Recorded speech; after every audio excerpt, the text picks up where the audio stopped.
Hmm.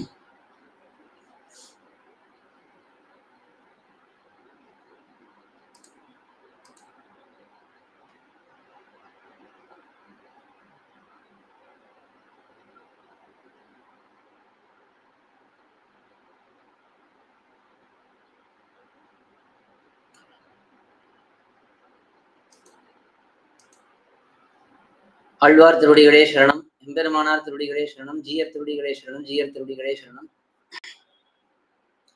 ஸ்ரீசேஷ தயாபாத்திரம் தீபக்தியாதி குணார்ணவம் Yathindra பிரவணம் வந்தே ரம்ம ஜாமாதரம் முனிம் ரம்ம ஜாமாத்திரி யோகீந்திர பாதரேகாமயம் சதா ததா யத்தாத்ம சத்தாதிம் ராமானுஜ முனிம் பஜே. லக்ஷ்மீநாத சமாரம்பாம் நாதயாமன மத்தியமாம் அஸ்மதாச்சாரிய பரியந்தாம் வந்தே குரு பரம்பராம். யோ நித்யமச்சுத பதாம்புஜ யுக்மருக்ம வியாமோகத ஸ்ததிதராணி பிரணாயமேனே अस्मद्गुरोर् भगवतोऽस्य दैहिक सिन्धोः शरणौ शरणं प्रपद्ये. माता पिता योतयस्तनया भूति सर्वं यदेव नियमेन मदन्वयानाम् आद्यस्य न कुलपतेरुकुलाभिरामं श्रीमत्तदङ्घ्रियुगलं प्रणमामि मूर्ध्ना. भूतं सरश्च महताह्वय भट्टनाथ श्री भक्तिसार कुलशेखर योगिवाहान् भक्ताङ्घ्रिरेण परकाल यतीन्द्रमिश्रान् श्रीमत्पराङ्कुशमुनिं प्रणतोऽस्मि नित्यम्. Today we are starting a new initiative. We are going to have a series of lectures, discourses on dhivyaprabandhams. Today we are going to have just an introduction, but in the subsequent sessions we are going to enjoy dhivyaprabandhams one by one. We will have our sessions on Wednesdays and Saturdays from 8 p.m. to 9 p.m. This is the general routine. Depending on situations, these may change. These timings may change, but the general plan as of now is to have the sessions on Wednesdays and Saturdays at 8 p.m. to 9 p.m. IST, Indian time. First, I will give a small introduction on how we got to this initiative and what is the purpose of this initiative. And then we'll go into a brief introduction for dhivyaprabandhams today.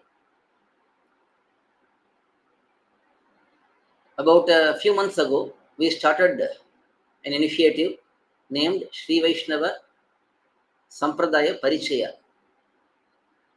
This initiative was started both in English and Tamil. First, we started Tamil initiative and then we started the English initiative. The purpose of this initiative is to familiarize SrIvaishNava sampradhAya foundational aspects, principles in a clear and systematic manner to all the SrIvaishNavas and also aspiring SrIvaishNavas, those who desire to become SrIvaishNavas. So that is the idea of this initiative. We started with some basics of our SrIvaishnava sampradhaya, our dharma, and then we also went through Guru Parampara in detail. Because our sampradhayam is rich, very rich with a number of wonderful acharyas, and more so the AzhwArs, who are the forerunners of this SrIvaishnava sampradhaya and Vishtadvaita Siddhanta. Since we have plenty of them, and all of them have wonderful life history and wonderful instructions have been given by each of those AzhwArs and AchAryas. So, to understand our sampradaya, first we need to understand who are the propagators, who are the real role models for us. So we went through the Guru Parampara history as well as their glories. After that, we've started going through some rahasya granthams. Again, in Tamil initiative and English initiative, we are going side by side. Tamil initiative, we've completed up to Mumukshupadi. We've seen Arthapanchakam, and then we saw a few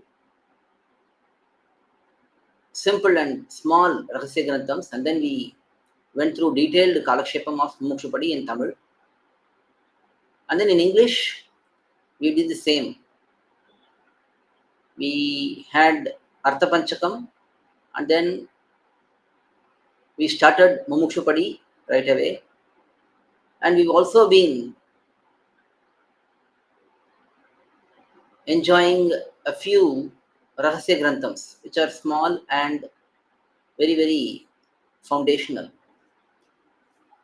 We've already seen Navaratna Malai, we've seen Prapanna Paritranam, and in the course of time, we will also see many other short and sweet rahasya granthams, along with Mumukshupadi and other bigger granthas. So, as part of the English initiative, I committed to also give additional lectures on a periodic basis, let's say on a weekly basis. And in that, we were thinking what to choose. So, Adiyan asked our gOshti, English gOshti, and requested all the participants to respond in what they would like to listen in a regular basis.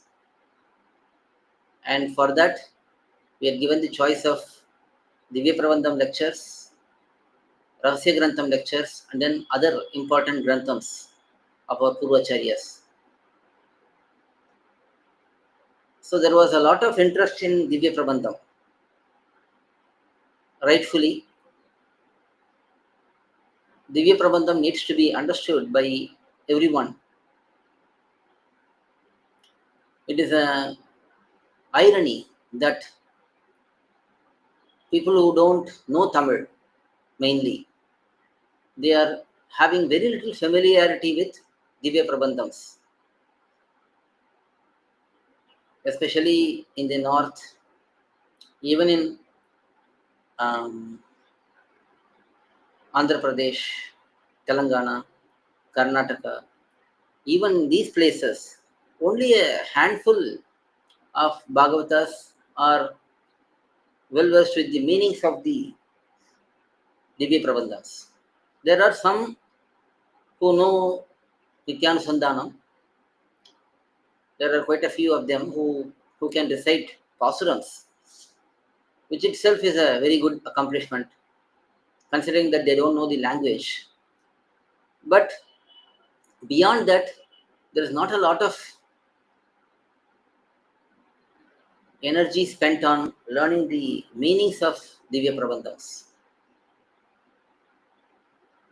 So, Adiyan thought that it will be something which is going to be very, very useful for those who are interested in our sampradhAyam, those who are interested to learn our sampradhAyam systematically and understand the deep philosophical aspects in a clear way. For that, Divya Prabandham is very, very important for us to understand. So, at least there must be some basic familiarity and basic understanding of each of the prabandhams of AzhwArs. So that is why we have taken this particular aspect as the main course of our learning cycle, of our initiative here in the SrIvaishNava Sampradaya Parichaya initiative. So in the English side initiative, we will continue to have Mumukshupadi lectures on a daily basis, except for Wednesday and Saturdays. So on those 2 days, when we are having break, we will enjoy these dhivyaprabandham lectures. So this is the background of how we have got here. And I request sincerely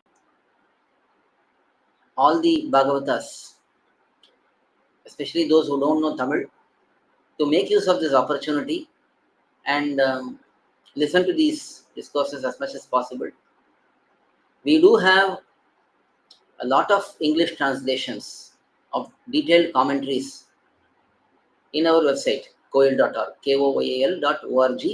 We already have more than 3,000 pasurams, meanings in English. So reading material is already available. But now we are going to have discourses.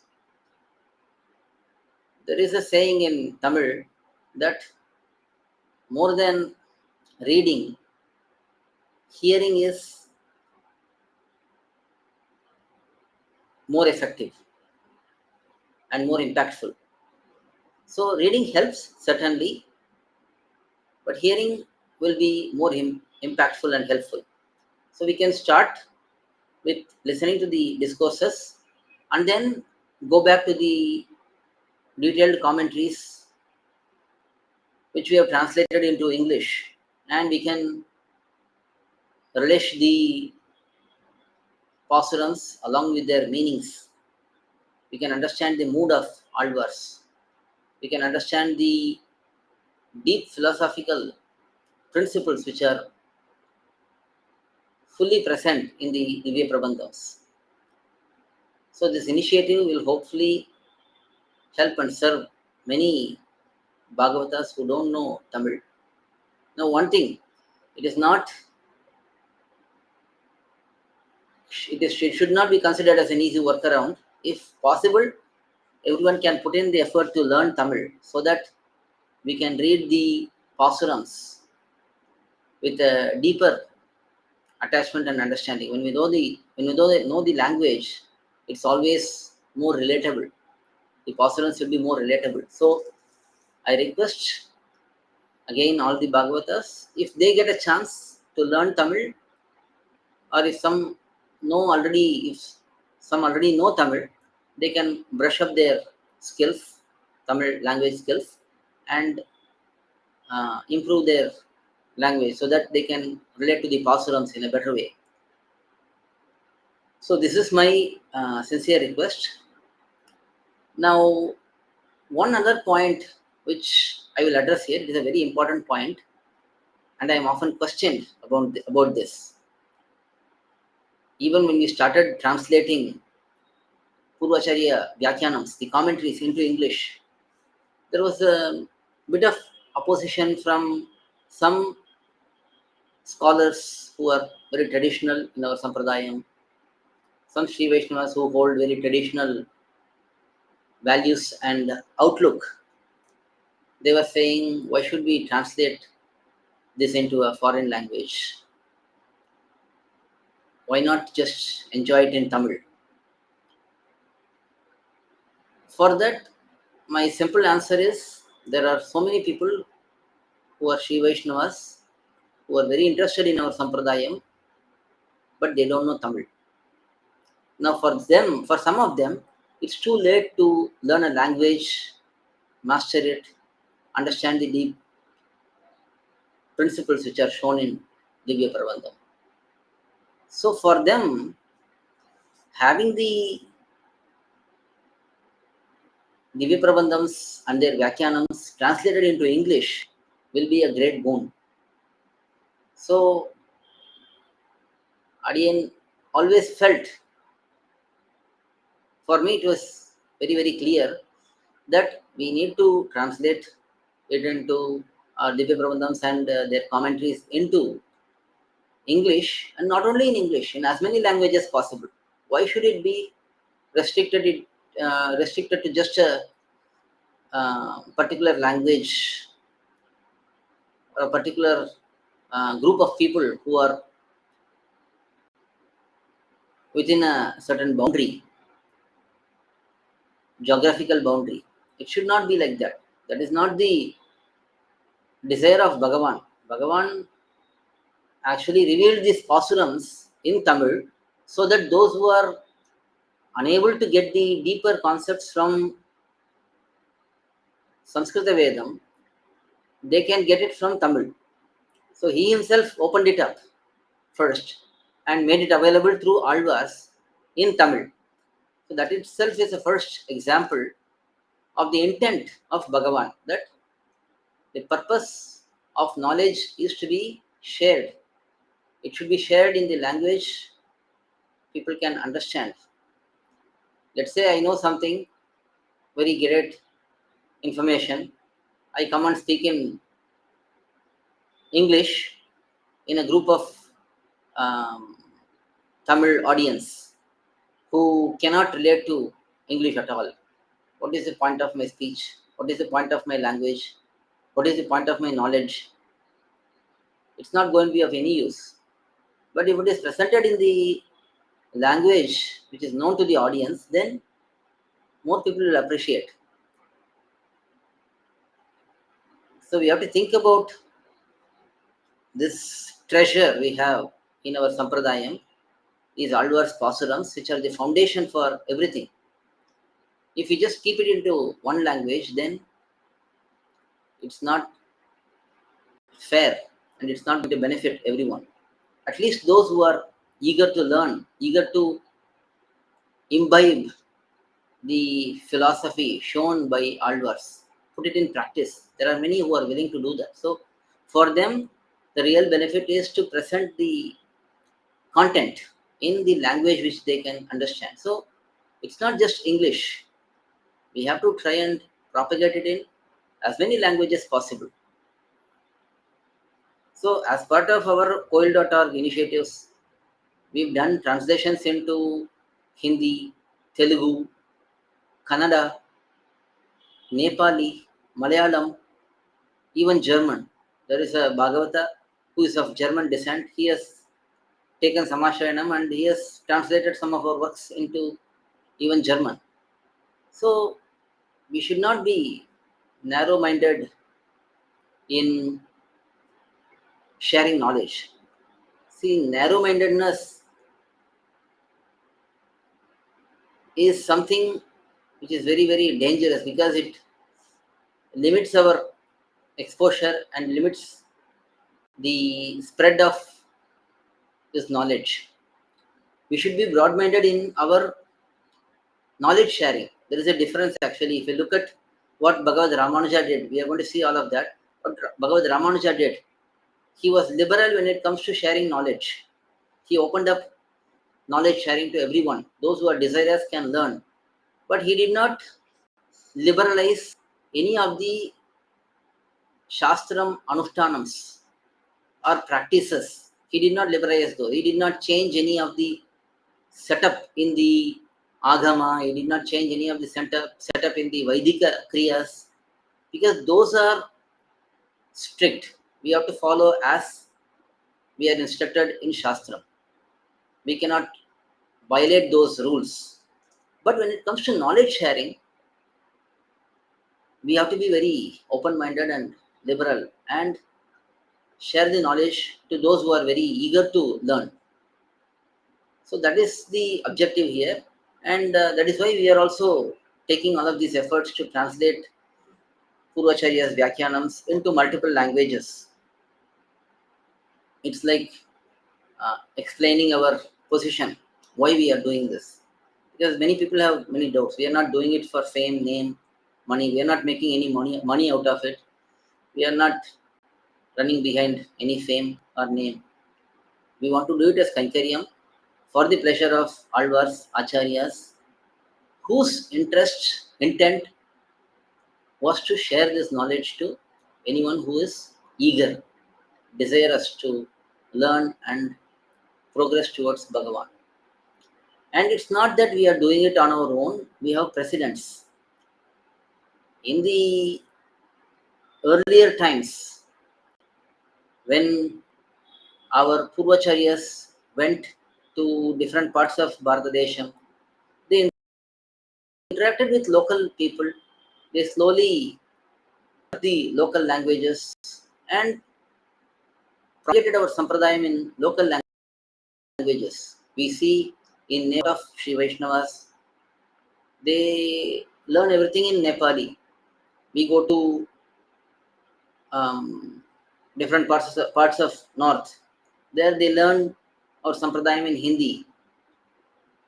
We see in Telugu speaking regions, they learn sampradhAyam in Telugu. In Kannada, there's a lot of scholars who speak in Kannada, who give lectures in Kannada. So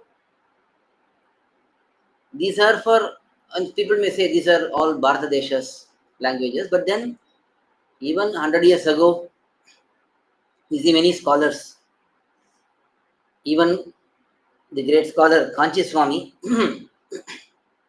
he has facilitated certain translation of rahasya granthams like Mumukshupadi, Srivachanabhushanam, thOthAthri. These were all translated by many scholars like Gwalior Satyamurthy Iyengar, Alkondavilli, vEdhic. These were some scholars who had translated more than 100 years ago our valuable treasures into English. That is precedent. It's not something we are doing out of the blue. Certainly I'm not the first person to translate dhivyaprabandham into English. Even decades ago, when many people migrated to West, many Vaishnavas, SrIvaishNavas migrated to West, they slowly started doing translations, transliterations, and so on. So again, this has been going on for some time. What we have done in our website, in our koil.org website, is we've done it in an organized manner, and we've done good coverage. We've got a lot of the prabandhams translated into English. So we have almost 3,000 pasurams in English, and beyond this, we also have many rahasya granthams translated into English, many of the pUrvAchArya granthams translated into English, and so on. So we've done, with the help of, with the efforts of many bhagavatas, we've done translations. We have published many of our pUrvAchArya's works in multiple languages in our website, and it's purely the grace of AzhwArs and AchAryas. It's not any human effort which can possibly do all of this. Really, it is the desire of bhagavAn and AzhwArs and AchAryas and sincere efforts of many bhagavatas put together. So this is the purpose of using English as the means of sharing knowledge, so that it reaches more people, especially those who are very eager to learn. They should not miss out on this huge treasure. So that is the intent, that is the purpose of our initiatives. And just because we are doing English translation, we have not abandoned Tamil, we have not abandoned Sanskritam. We still take up Nitya Kalakshepam in Tamil. We do pUrvAchArya Granthams, word by word Kalakshepam on a daily basis. And we continue to do that. And we do take up stotrams, pUrvAchArya stotrams, and some other Granthams in Sanskritam. And for Tamil. So we have not abandoned any of, still have our roots held on tightly, onto them tightly, and then we are also, in addition to that, we are working on these initiatives in other languages. And it's also, there's a proverb saying that the taste of the pudding is in tasting it. The proof of the pudding is in tasting it.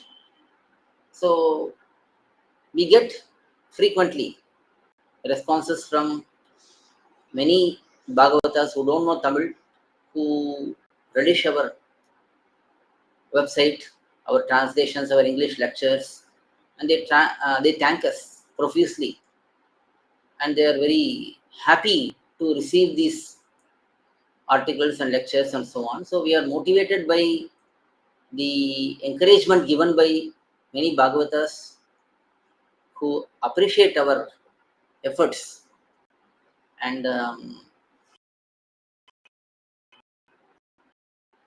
constantly request us to do more sessions. The reason why.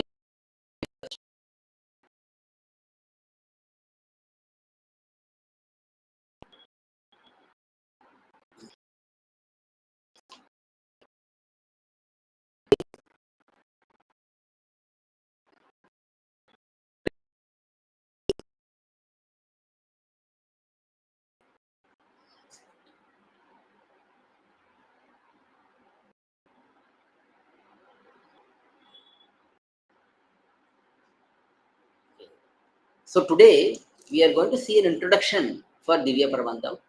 What is dhivyaprabandham? Who sang these dhivyaprabandhams? What is the intent of bhagavAn in giving these dhivyaprabandhams? And subsequently, who appreciated these dhivyaprabandhams and brought them to larger access? So we are going to see all of that today. So we'll start with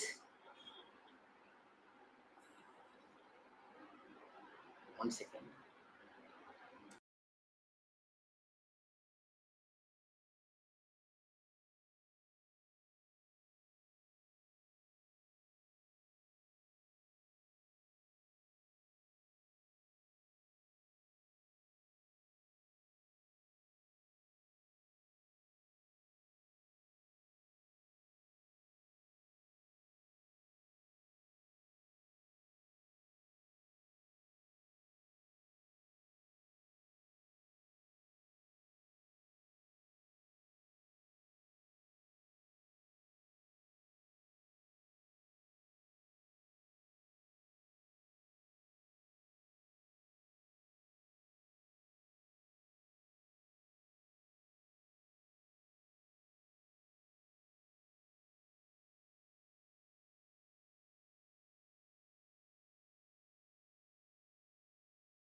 Is it okay now?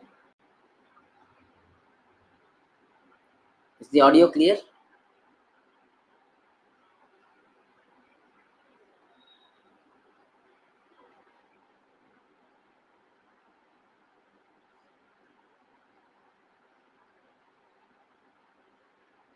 How is the audio now?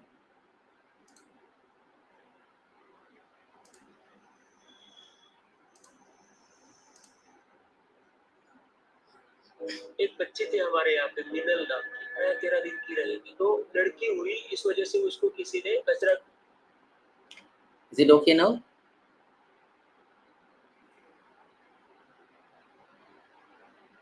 How's the audio now? Okay.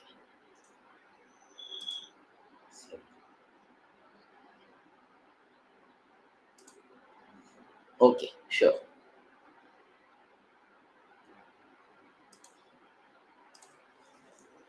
So we'll start with dhivyaprabandham. These dhivyaprabandhams, the meaning for the word dhivyaprabandham.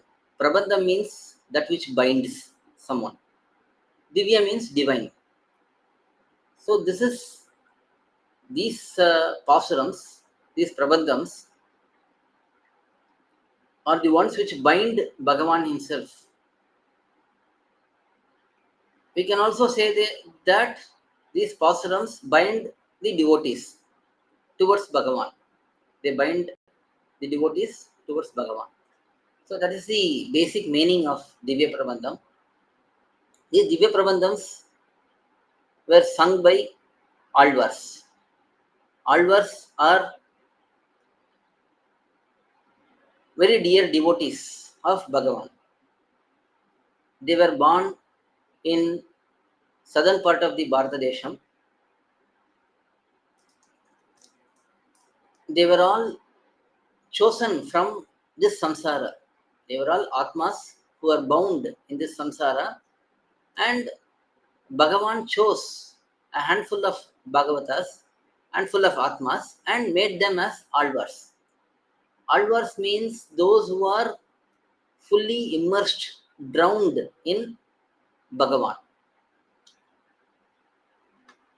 So, this is the greatness of Bhagavan. AzhwArs were just like totally materialistic people, but Bhagavan wanted to take them from this world, completely transform them into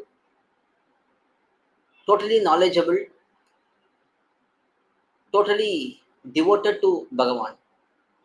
The reason why he did this was he had previously tried to uplift Atmas from this samsara, to liberate them. He had minimum success. When the whole Leela Bhuti, this material realm, was in deluge, completely destroyed, Bhagavan himself recreates all the universes, all the Brahmandams, out of his own compassion, out of his own mercy. And then he gives sAsthram so that the people in this world can use the sAsthram, follow the do's and don'ts, and reach him. But they don't do it. They ignore sAsthram. So Bhagavan incarnates himself. He takes many avatarams, tries to reform people. Still, very few people follow him and reach him. For example, in Ramavataram, Ayodhya Vasis were fortunate to be taken along with Sri Rama to Sri Vaikuntham. In Krishnavataram, there were few very dear devotees for him. Vidura, Akrura, Pandavas, Gopikas. But even amongst them, we don't know who got liberated. Because most of them, they finished their life here and then went to Swargam. So he was very anxious. So he decided, instead of him taking birth again and again, he would choose some Atmas from this world. He would make them fully realized, reveal all his glories to them, and then make them preach about him. Because usually if I come and say, I am the great person, I am the greatest person, you come and worship me, people will say, he is very prideful, he is very proud of his position. We should stay away from him. That's what happened when Bhagavan spoke Sri Bhagavad Gita. In many places, he spoke about himself as the greatest, which is the truth. There is no denial of it.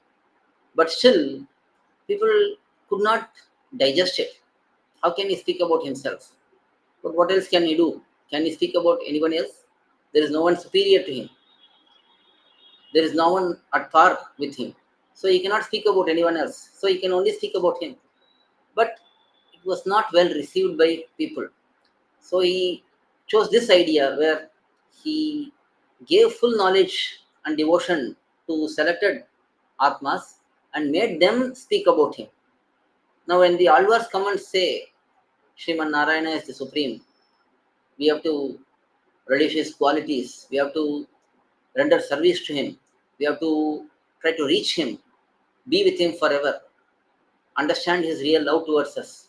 So, when the Alvars say these, we can relate to it. Oh, they are also from this world, they have realized, and now they are sharing their realization.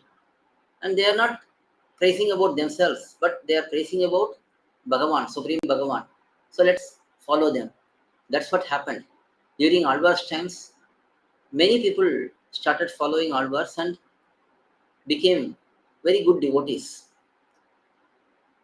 But Alvars were focused on enjoying bhagavAn, because when bhagavAn gave them full knowledge and full devotion, they could not take their eyes off bhagavAn.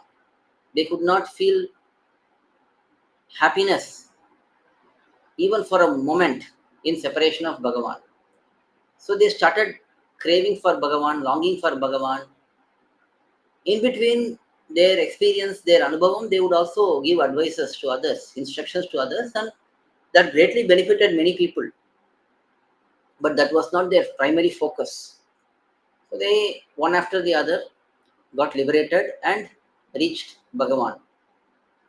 And then there was a dark period when these dhivyaprabandhams, which are given by Alvars, were not in vogue, were not in practice. Only a few here and there were practicing dhivyaprabandhams, were knowing dhivyaprabandhams. Selected few people. And it was Sriman Nathamunigal who revived this whole dhivyaprabandham by his great efforts. He went to Alvarthinari and he worshipped Nammalvar there, and he got direct vision of Nammalvar. And Nammalvar blessed him thoroughly, and he gave all the Divya Prabandhams to Sriman Nathamunigal. Not only the pasurams, but also all the meanings were given by Nammalvar to Sriman Nathamunigal. So the dark period of Divya Prabandhams being concealed and hidden came to an end, and the great era of Divya Prabandham shining in the hearts of many devotees started from Sriman Nathamunigal's time. So Sriman Nathamunigal was greatly blessed by Nammalvar. Nammalvar gave the Divya Prabandhams. Initially, Nathamunigal went in search for Thiruvaimozhi only. But Nammalvar gave not only Thiruvaimozhi, but Thiruvirtham, Thiruvasiriyam, Periya Thiruvandadi, which are his other Prabandhams. And not only that, he gave the Divya Prabandhams of all the other Alvars as well. Because Nammalvar is considered as the Avayavi, the chief and the main whole body. And all the other Alvars are considered as the Avayavam, the limbs. So the Alvars, as we know, we count them as 10 sometimes, we count them as 12 sometimes. Poigai Alvar, Bhutat Alvar, Pei Alvar. That is the Saro Yogi, Bhuta Yogi, and Mahatakwaya Yogi. And then Tirumazhi Alvar, Mahisara Yogi or Bhaktisara Yogi. And then Nammalvar, Shatakopa Swami. And then there is Kulashekara Alvar. And then Vishnu Chitta Swami, Periyalvar. Godama, Andal, she is also there. And then we have Bhaktangri Renu Swami, Tondradipudi Alvar. Then there is Tiruppan Alvar, Munivahana Yogi. And then finally, Parakala Swami, Tirumangai Alvar. And Nammalvar, their disciple, Madhurakavi Alvar, he is also counted among Alvars. So when we say 12 Alvars, all of these are counted in. When we say 10 Alvars, Andal Nachiyar, Godama, and Madhurakavi Alvar are left out. That's because Andal Nachiyar also comes in the category of divine consort of bhagavAn. Madhurakavi Alvar is dear disciple of Nammalvar. So both of them are kept in separate category. Also, both of them are Acharya Nishta. More than bhagavAn, they were totally surrendered to their Acharya. That is, Madhurakavi Alvar was totally surrendered to Nammalvar, and Andal Nachiyar was totally surrendered to Periyalvar, Vishnu Chitta Swami, her father. They would only listen to their Acharya and they would follow their orders only. Even their love towards bhagavAn, Madhurakavi Alvar's love towards bhagavAn, Andal's love towards bhagavAn is for the pleasure of Nammalvar and Periyalvar respectively. So this is how Alvars were. And then the Acharyas, as I was sharing, Sriman Nathamunigal was the first one to get all the dhivyaprabandhams, revive the dhivyaprabandhams, organize them properly, and he was the one who reorganized dhivyaprabandham recitals in temples. Even in the past, dhivyaprabandhams were recited in temples. During Tirumangalvar's times, he prays to Sri Ranganatha and he conducts the Adhyayana Utsavam of Nammalvar by reciting Thiruvaimozhi.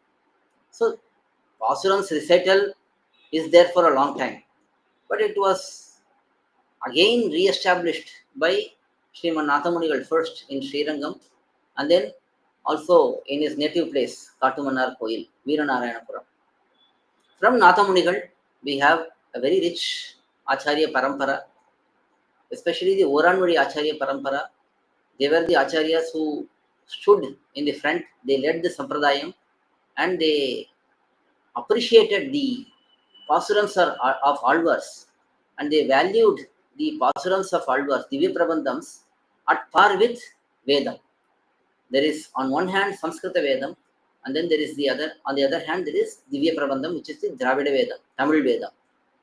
So both were seen as two eyes by the Acharyas and they gave equal respect to both Samskrita Vedam and Dravida Vedam. They ensured that the Divya Prabandhams are well studied. So starting from Sriman Nathamunigal, the Divya Prabandhams were taught systematically. So just like how Vedam will be taught from a guru to a disciple, the guru will say the phrases, the shlokas or the portions of Vedam twice, sing once, and then the Shishya will repeat it twice. This is how Vedam is learnt. Similarly, the pasurams were also taught in the Guru Shishya format. The Acharya will recite once and the Shishya will recite 3 times. There is a small variation because these are Tamil prabandhams. To memorize them quickly, they were recited 3 times. So this is how we learn Divya Prabandhams even today. These were all shown by our pUrvAchAryas in their practice. And not only they learned the pasurams, they also learned the meanings of the pasurams. Because just rote learning is not going to help in the long run. We have to have a deep understanding of the pasurams, their meanings. So that was also brought into the system by Sriman Nathamunigal and it continues from there. So as I said, Oranmuri Acharya parampara, Sriman Nathamunigal, and then Uyyapondar, Pundrikaksha. Then there is Manakal Nambi, Sri Ramamishra. Then Alavandari, Yamunacharya. And then Periyanambi, Sri Mahapurna. And then Bhagavad Ramanuja. In the times of Bhagavad Ramanuja, these Divya Prabandhams again got great revival. He ensured that every temple, every Dividesham, there is Divya Prabandham recital, there is Kalakshepams happening on a regular basis, explanation given in an oral manner in lectures. And then he also started the tradition of writing down commentaries because until then it was all oral tradition. Writing down commentaries ensured that the knowledge was preserved in a wider manner, in a better manner, and there is less risk. Because in oral tradition, if a few well-versed scholars could not transmit their knowledge due to one reason or the other, then there becomes a break. But with the written commentaries, there is larger scope of preserving the principles, the meanings in a meaningful way. That is why rAmAnujaCarya, Bhagavad Ramanuja, started the tradition of writing down commentaries. He wrote commentaries to sAsthram portion, Sri Bhagavad Gita, Brahma Sutram, and so on. But he ordered his disciples, especially Tirupurugaipiran Pillan, to write a commentary for Thiruvaimozhi in the beginning. So that is the start of the tradition. And then subsequently, Acharyas came and they started following the trend and started writing commentaries. So among these Acharyas who wrote commentaries, few of them are very important. So after Bhagavad Ramanuja, there is Embar, who stayed for a short period only after Bhagavad Ramanuja's ascent to Sri Vaikuntham. Embar Govindacharya remained in this world only for a few years after that. And then Parashara Bhattar headed the sampradhAyam. He was a brilliant scholar, a great proponent of the in-depth principles of Sri Vaishnava Sampradayam. After Bhagavad Ramanuja, Bhattar, Parashara Bhattar was supposed to be crowned in the head position. But because Bhagavad Ramanuja's very close associate, Embar, was present in this world, and he is also the direct Acharya of Parashara Bhattar, hence he remained in that position. So Bhagavad Ramanuja himself did this great favor of taking the principles and giving that into meaningful commentaries. And also very important aspect there, this is explained by Adigamunar Perumal Nayanar in Acharya Hridayam. Bhagavad Ramanuja would write SrIvaishNavas, Sri Gita Bhashyam, using the philosophy of AzhwArs. So he is writing commentary for Shastram, but his inputs are from Thiruvaimozhi and other prabandhams of AzhwArs. The reason is all the Vishishtadvaita Siddhanta, the philosophy, is clearly available in AzhwArs Pasarams in very, very simple terms. He has explained the deepest philosophical concepts in dhivyaprabandhams. All the AzhwArs have done that. So, mainly Nammalvar's prabandhams are the key while writing Sri Bhashyam and Gita Bhashyam and other Shastra granthams like Vedanta Sangraham, Vedanta Deepam, Vedanta Saram.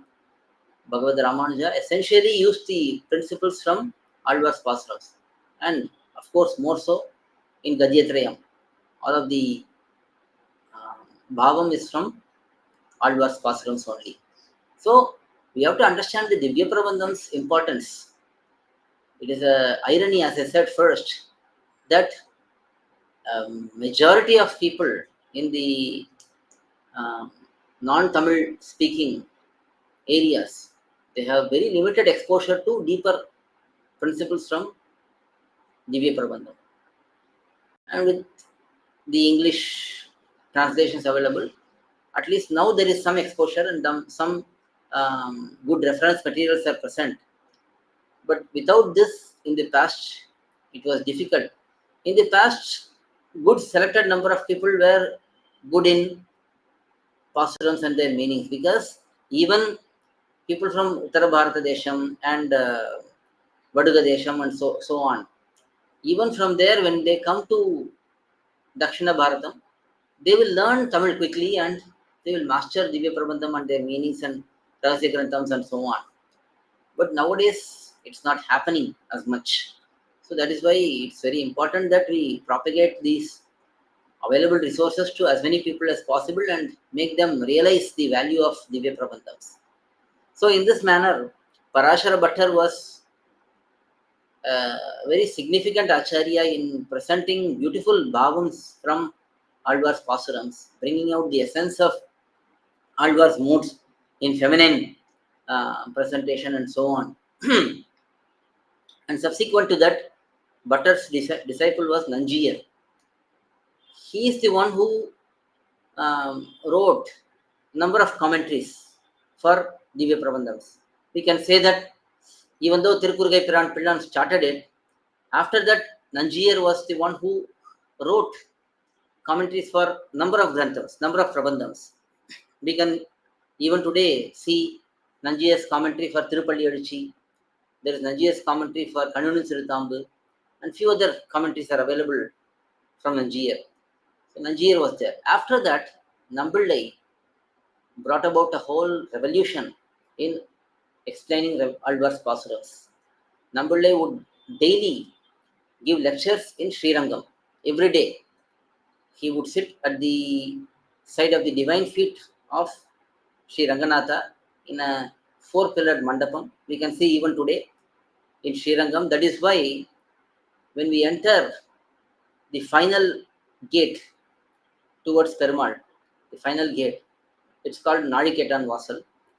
When we enter that gate, usually SrIvaishNavas would go to the right and offer obeisances facing that four-pillared mandapam, because that is where Nambillai used to sit and give kalakshepam.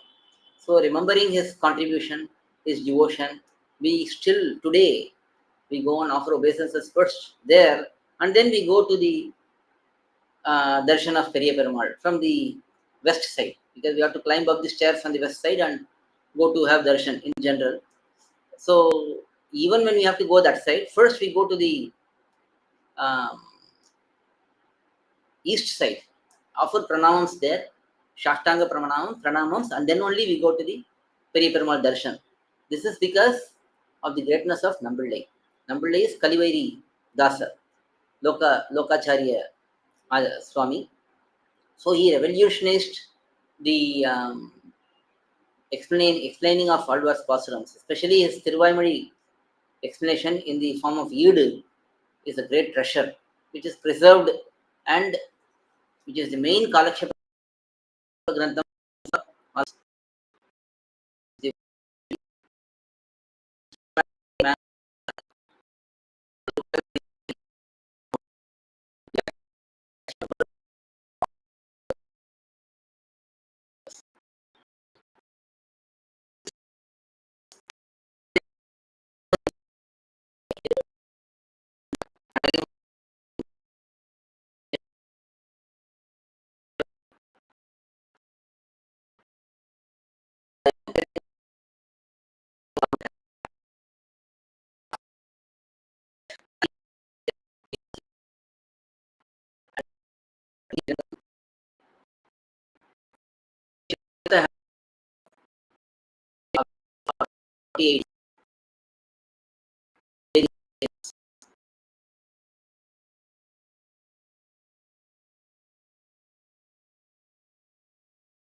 Is it okay?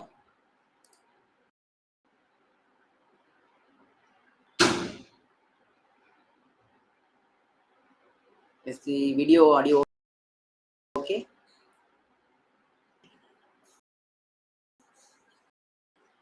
Coming? Okay. I think it should be okay now.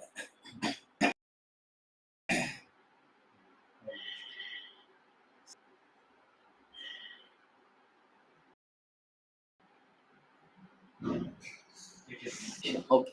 We'll continue. Okay, sure. So after Nambermal, Sri Ranganatha's return to Srirangam, eventually Pillai, Sri vEdhic he was in Alvar Thinnagari, the birthplace of Nammalvar. He took up the reins of our sampradhAyam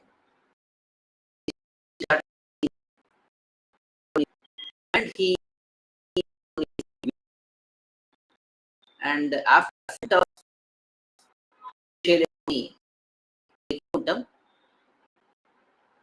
again varavarmuni swAmy to Srirangam, he settled down here, fixing all the problems in Srirangam. There were lots of problems due to the invasions, destruction.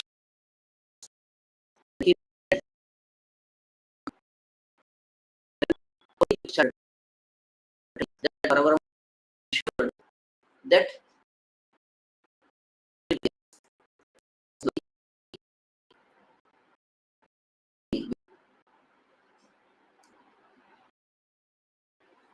Shall I give you first?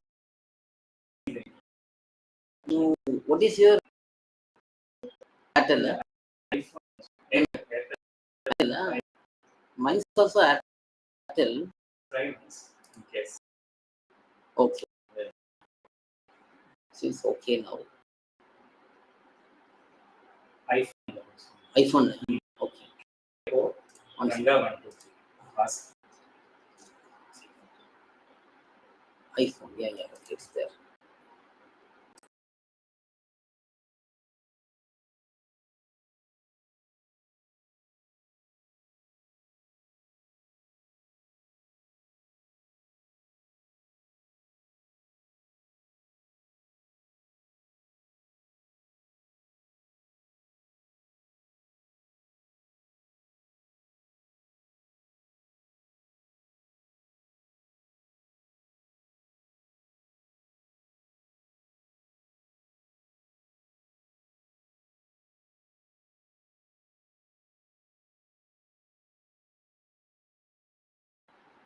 Okay, I think it'll be okay now.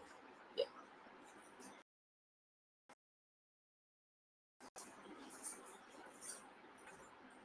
Okay? Stuck like this. Okay. But I think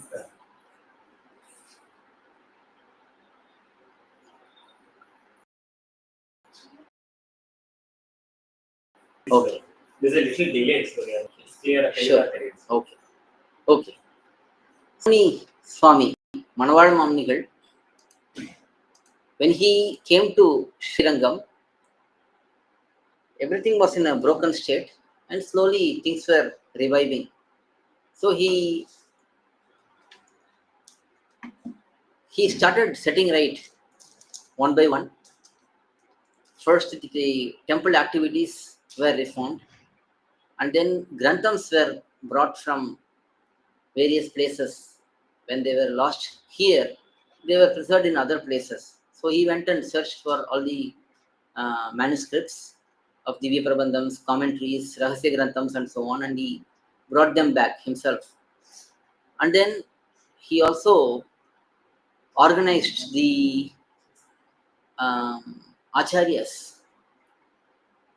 Whoever had fled Srirangam were brought back, and they were given their own honors and positions back, and they were guided well by Manawal Mamnigal. So in this manner, the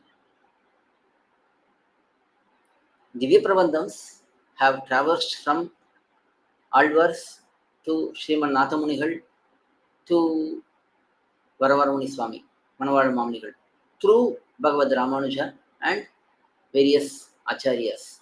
This is how the Divya Prabandham have come to us. Now, after Manawal Mamnigal's time, through various Acharyas, various Vidwan scholars, the commentaries and the prabandhams were propagated.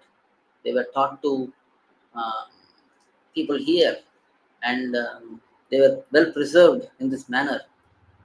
And that's how we have the Divya Prabandhams even today.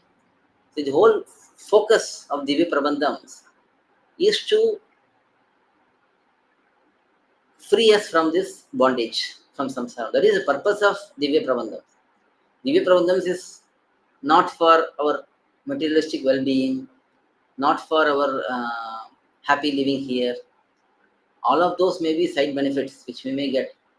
But the whole purpose of dhivyaprabandhams is to free us from this bondage, from this samsara. That is the whole objective of dhivyaprabandhams. Because the dhivyaprabandhams always talk about how this material world is lowly and how it is a trap for us to be here forever and suffer. Everyone is suffering in one way or the other. So that suffering will continue birth after birth. So the way to become free from the suffering is to get liberated and to remain in the actual swarupam of the Jivatma, which is to be an eternal servitor to Bhagavan and to serve him eternally in SrIvaishNava. For that, the knowledge which we need is available in dhivyaprabandhams. And these dhivyaprabandhams and their commentaries and their essence is given in rahasya granthams and other granthams by pUrvAchArya. So everything is a whole package, but the central focal point is dhivyaprabandhams. It is from the dhivyaprabandhams we get all of these. Now the dhivyaprabandhams themselves were classified into multiple portions. We have first 1000 pasarams, Mudalayiram, and then we have second 1000 pasarams, Randamayiram, and then we have Iyarpa, and then we have Thiruvaimozhi. So these are the four sections, four broader categories. Now the dhivyaprabandhams are also known as Nalayira dhivyaprabandham, 4000 dhivyaprabandhams. But here the 4000 is not an exact number. It is just a round number. There may be 3700, 3800, 3900, but it's not exact 4000 pasurams. That we have to understand. Now these pasurams, they are divided into four main heads, four main categories. Thiruvaimozhi is fully Nammalvar's work. It is considered as the translation or the essence of Samavedam, equivalent of Samavedam. And then other works of Nammalvar, Thiruviruttam, Periya Tiruvandadi, Thiruvasiriyam. These are equivalent to Rigvedam. That is, Thiruviruttam is equivalent to Rigvedam. Thiruvasiriyam is equivalent to Yajurvedam. Periya Tiruvandadi is equivalent to Atharvana Vedam. Now these are four Vedams.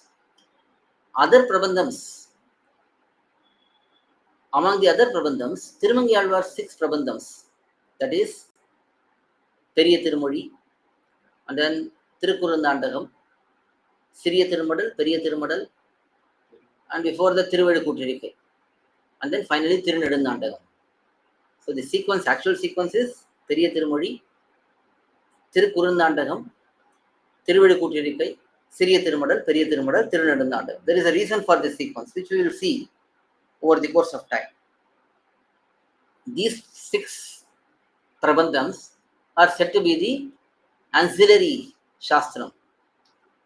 Just like the 4 Vedas have 6 Angas. Vedangas are Shiksha, and then Vyakaranam, Kalpa, Nirukta, Chandas, and Jyotisham. So these are the 6 Angas, limbs of Vedam. Similarly, for 4 prabandhams of Nammalvar, we have 6 prabandhams of Tirumangiyalvar as the limbs. And then we have other prabandhams of other alvars. They are all called sublimbs. That is, additional portions which explain. Additional portions of Vedam explain the deeper principles of Vedam. Similarly, deeper principles of Nammalvar's 4 prabandhams are explained in these additional prabandhams. So, overall, these prabandhams make up Nalayira dhivyaprabandham. In this, there are certain prabandhams which are just like 10 pasurams. Amalnadi Puran is just 10 pasurams. Tirupallandi is only 12 pasurams. In this manner, there are some prabandhams which are smaller. And then there are prabandhams which are bigger. For example, Thiruvaimozhi has 1102 pasurams.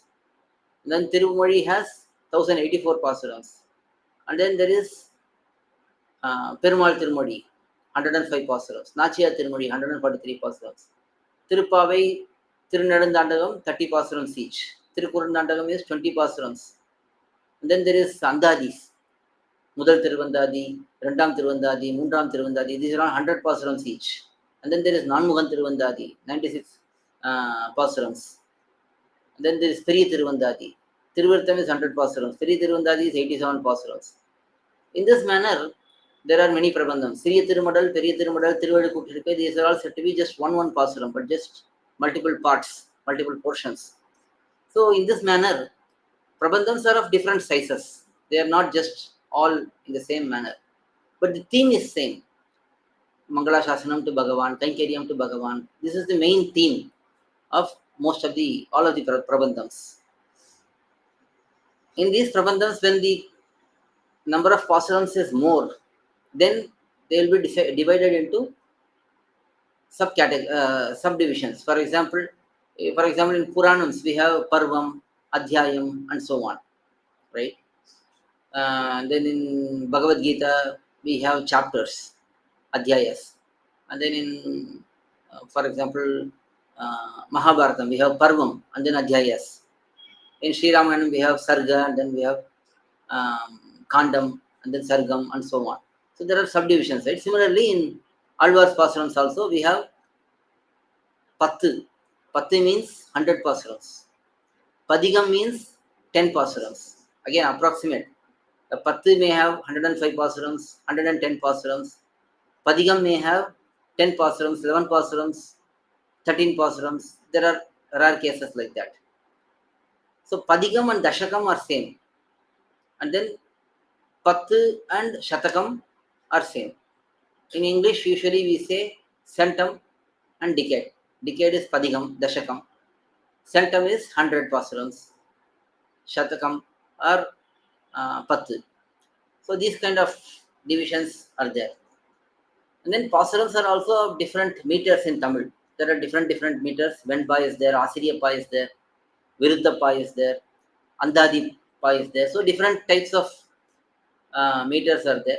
So different pasarams belong to different categories. We are going to see as and when we go through the different prabandhams, we will see. So in this manner, the Divya Prabandhams are divided into multiple portions for us to easily remember and digest and so on. So the purpose of Divya Prabandham is to understand Artha Panchakam. The Artha Panchakam is elaborately explained in Divya Prabandhams, especially in Thiruvaimozhi.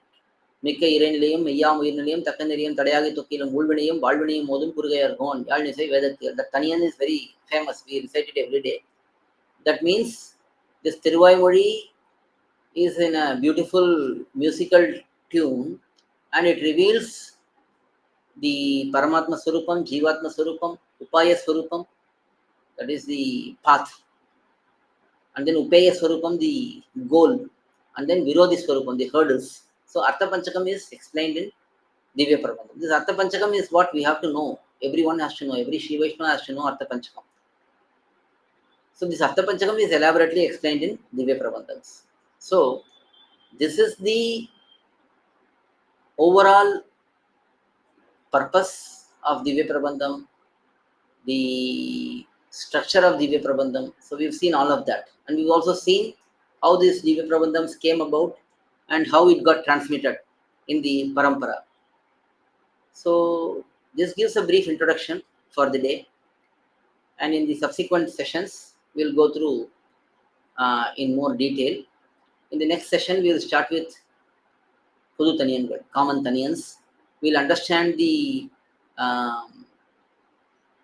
meanings of these common Thaniyans, because every time we recite any Divya Prabandham, we start with common Thaniyans. These common Thaniyans, Thaniyan means separate pasuram. It is not part of Prabandham. It is usually in the glorification of the author of the Prabandham. It is the shlokam which explains the purpose of the Prabandham and so on. These common Thaniyans are collectively for any of the Divya Prabandham recital.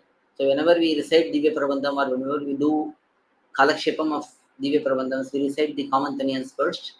and then the respective Thaniyan for each of the prabandham, and then only we recite the actual pasturams, or we go into the kalakshepam. So these common Thaniyans are very, very important and very essential for us to understand. So we'll start with the common Thaniyans in the next session. So far we've seen a brief introduction. In the process, I've also explained what is the purpose of doing these in English and reaching out to Bhagavatas. So please share this with all the Bhagavatas who don't know Tamil, who has interest in learning dhivyaprabandhams. So we can share these with them and make them also listen and enjoy the purpose of dhivyaprabandhams, how they were structured, how they are practiced, and so on. So with this, we'll stop today and we'll continue in the next session. It seems there were some audio disturbances. We'll see if it is very bad in the recorded video. We do have the local audio recording here. With the help of the local audio, we will just make a new video and we will upload it, so that more than my face, the content is important. So whether the video comes or not, it's secondary, but the purpose, the content, the message needs to reach. So if the video quality is not good, we will always have the option of making a new video using the audio, and we will do that. AzhwArs and AchAryas. So the next session will be next Wednesday.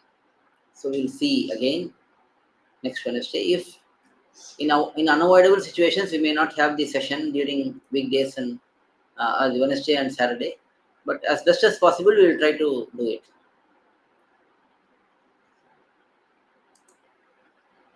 So we'll see again next week.